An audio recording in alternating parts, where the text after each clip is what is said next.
വർഷത്തെ സൂര്യഗ്രഹണത്തിന് ഒരു പ്രത്യേകതയുണ്ട്. വരുന്ന 21 വർഷത്തേക്ക് ഇനി ഒരു പൂർണ്ണ സൂര്യഗ്രഹണം സംഭവിക്കില്ല എന്നതാണ്. ഏപ്രിൽ 8-നാണ് ഈ വർഷത്തെ, അതായത് നാളെയാണ് ഈ വർഷത്തെ ആദ്യത്തെ സൂര്യഗ്രഹണം സംഭവിക്കുന്നത്.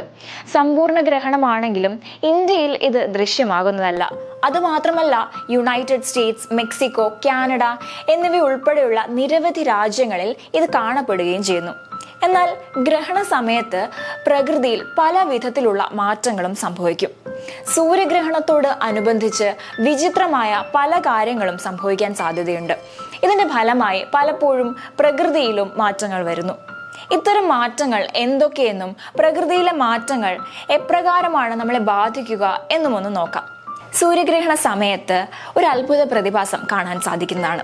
നേത്ര സംരക്ഷണ സഹായിയുടെ ഉപയോഗത്തോടെ അല്ലെങ്കിൽ അതിന്റെ സഹായത്തോടെ ചന്ദ്രന്റെ അരികിൽ ഒരു മാല പോലുള്ള മുത്തുകൾ കാണപ്പെടുന്നു. ബെയ്ലിയുടെ മുത്തുകൾ എന്നാണ് ഇതിനെ അറിയപ്പെടുന്നത്. ഫ്രാൻസിസ് ബെയ്ലിയാണ് ഇത് കണ്ടെത്തിയത്. അതുകൊണ്ടാണ് ഇതിനെ ബെയ്ലിയുടെ മുത്തുകൾ എന്ന് പറയുന്നത്. സൂര്യഗ്രഹണ ദിവസം ഉണ്ടാകുന്ന പ്ലാസ്മ കാന്തിക മണ്ഡലങ്ങളെയാണ് സോളാർ പ്രൊമിനൻസുകൾ എന്ന് പറയുന്നത്. ഇവ ഫിലമെന്റുകൾ എന്നും പറയപ്പെടാറുണ്ട്. ഗ്രഹണ സമയം ഇവ ചന്ദ്രന് പുറകിലായാണ് കാണപ്പെടുന്നത്. എന്നാൽ ഇതിൽ ശ്രദ്ധിക്കേണ്ട കാര്യം എന്നത് നഗ്നനേത്രങ്ങൾ കൊണ്ട് സോളാർ ഫിലമെന്റുകളോ അല്ലെങ്കിൽ ബെയ്ലി ബീഡ്സോ ഒന്നും തന്നെ കാണാൻ ശ്രമിക്കരുത് എന്നുള്ളതാണ്. ഇത് നിങ്ങളിൽ കാഴ്ച സംബന്ധമായ പ്രശ്നങ്ങളൊക്കെ തന്നെ ഉണ്ടാക്കുന്നതാണ്. ഗ്രഹണ സമയം പ്രകൃതിയിലെ താപനിലയിൽ ഏറ്റക്കുറച്ചിലുകൾ ഉണ്ടാകുന്നതാണ്.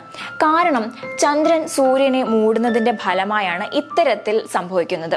ഇത് പക്ഷേ സ്ഥലം, സമയം, ഗ്രഹണത്തിന്റെ തരം എന്നിവയെ ആശ്രയിച്ചാണ് ഇരിക്കുന്നത്. പലയിടങ്ങളിലും പൂർണ്ണഗ്രഹണ സമയത്ത് ഏകദേശം 5 മുതൽ 10 ഡിഗ്രി ഫാരൻഹീറ്റ്, അതായത് 2.8 മുതൽ 5.6 ഡിഗ്രി സെൽഷ്യസ് വരെ താപനില കുറയുന്ന അവസ്ഥയുണ്ടാകുന്നു.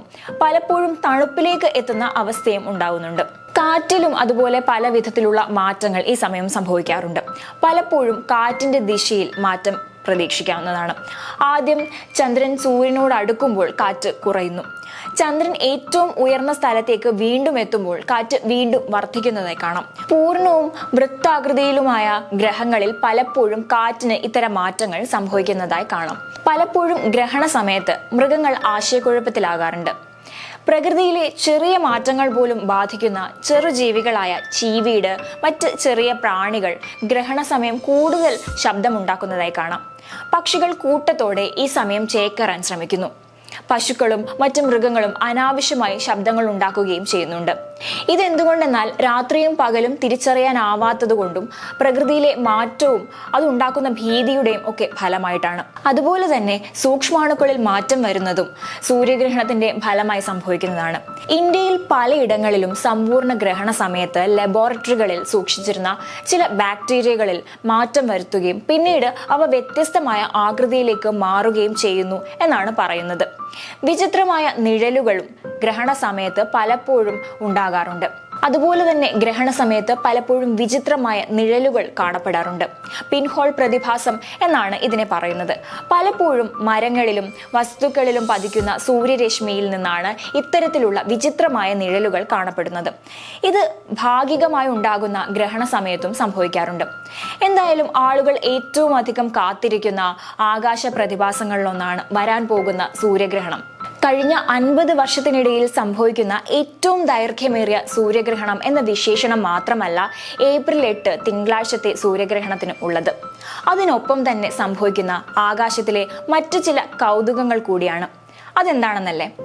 അതാണ് ഗ്രീൻ ഡെവിൾസ് കോമറ്റ് അഥവാ ചെകുത്താൻ വാൽ നക്ഷത്രം. സൂര്യഗ്രഹണത്തോടൊപ്പം ആകാശത്ത് പ്രത്യക്ഷപ്പെടുന്ന അത്ഭുത കാഴ്ചയാണിത്. ലോകം മുഴുവൻ ഏറെ കൗതുകത്തോടെ ഈ കാഴ്ചയ്ക്ക് കാത്തിരിക്കുകയാണ്. ഒരുപക്ഷെ മനുഷ്യായുസ്സിൽ ഒരിക്കൽ മാത്രം കാണാൻ സാധിക്കുന്ന ഒരു കാഴ്ചയ്ക്കാണ് ലോകം സാക്ഷ്യം വഹിക്കാൻ പോകുന്നത്. 12P പോൺസ് ബ്രൂക്കേഴ്സ് എന്നു പേരുള്ള ചെകുത്താൻ വാൽ നക്ഷത്രമാണ് ഇത്. 17 കിലോമീറ്റർ വിസ്തൃതിയുള്ള ഈ വാൽനക്ഷത്രത്തിന്റെ പ്രത്യേകതകളിലേക്ക് കടക്കുന്നതിന് മുൻപ് എങ്ങനെ ഈ പേര് വന്നു അതിനെക്കുറിച്ചൊന്ന് നോക്കാം. ചെകുത്താന്റെ കൊമ്പുകളോട് വളരെയധികം രൂപസാദൃശ്യമുള്ള വാതകവും പൊടിയും ഇതിനുള്ളിൽ ഉള്ളതിനാലാണ് ഇങ്ങനെ ഒരു വിളിപ്പേര് ഇതിന് കിട്ടിയത്. അതായത് സൂര്യന് ചുറ്റുമുള്ള ഭ്രമണം നടക്കുന്ന സമയത്ത് സൂര്യനിൽ നിന്നുള്ള വികിരണം കടക്കുമ്പോൾ 12P പോൺസ് ബ്രൂക്കസ് വാൽനക്ഷത്രത്തിന്റെ പുറംതോട് പൊട്ടി ക്രയോമാഗ്മ എന്ന പദാർത്ഥം പുറത്തേക്ക് വരും. ഇതിന് ചില പ്രത്യേകതകളുണ്ട്. ഒപ്പം കൊമ്പുകളോട് സാമ്യമുള്ള വാതകവും പൊടിയും പുറത്തു വരികയും ചെയ്യും. ഇതാണ് ഡെവിൾസ് കോമറ്റ് അഥവാ ചെകുത്താൻ വാൽ നക്ഷത്രം. നീണ്ട 70 വർഷങ്ങൾക്ക് ശേഷമാണ് 12P പോൺസ് ബ്രൂക്കസ് പ്രത്യക്ഷപ്പെടുന്നത്. അതിനാൽ ഇത് ജീവിതത്തിൽ ഒരിക്കൽ മാത്രം കാണാൻ കഴിയുന്ന കാഴ്ചയും കൂടിയാണ്. ഒരു തവണ സൂര്യനെ ഭ്രമണം ചെയ്ത് ഭ്രമണപഥം പൂർത്തിയാക്കുവാൻ 71 വർഷമെടുക്കും ഇതിന്. ഫ്രഞ്ച് ജ്യോതിശാസ്ത്രജ്ഞനായ ജീൻ ലൂയിസ് പോൺസ് 1812 ജൂലൈയിലാണ് ഈ ധൂമകേതു കണ്ടെത്തിയത്. പിന്നീട് 1883 ജ്യോതിശാസ്ത്രജ്ഞനായ വില്യം ബ്രൂക്കസ് 1812 കണ്ട അതേ ധൂമകേതുവാണ് ഇത് എന്ന് കണ്ടെത്തി. അങ്ങനെയാണ് രണ്ട് ശാസ്ത്രജ്ഞരുടെയും പേരിൽ ഇത് അറിയപ്പെടുന്നത്. 18.6 മൈൽ വീതിയുള്ള ഡെവിൾ വാൽനക്ഷത്രം ഏപ്രിൽ 21 സൂര്യനോട് ഏറ്റവും അടുത്തെത്തും. വാൽനക്ഷത്രം വ്യാഴത്തിന് 6 ഡിഗ്രി പടിഞ്ഞാറും സൂര്യന്റെ ഏകദേശം 24.5 ഡിഗ്രി വടക്ക് കിഴക്കുമായിരിക്കും. അതായത് വരുന്ന ആഴ്ച മുതൽ ഇത് നഗ്നനേത്രങ്ങൾക്ക് ദൃശ്യമാകാൻ സാധിക്കുന്നതാണ്. ഡെവിൾ വാൽനക്ഷത്രം വ്യാഴത്തോട് ഏറ്റവും അടുത്തുള്ള ഏപ്രിൽ 8 അതിന്റെ ഏറ്റവും തിളക്കമുള്ള ദിവസമായിരിക്കും. ഏപ്രിൽ 8 ഗ്രഹണം പൂർണ്ണതയുടെ ഘട്ടത്തിലെത്തുമ്പോൾ പൂർണ്ണ സൂര്യഗ്രഹണ സമയത്ത് ആകാശം കറുത്തതായി മാറുമ്പോൾ നിരവധി നക്ഷത്രങ്ങളും 6 ഗ്രഹങ്ങളും അതുപോലെ പോൺസ് ബ്രൂക്കസും ദൃശ്യമാകുന്നതാണ്.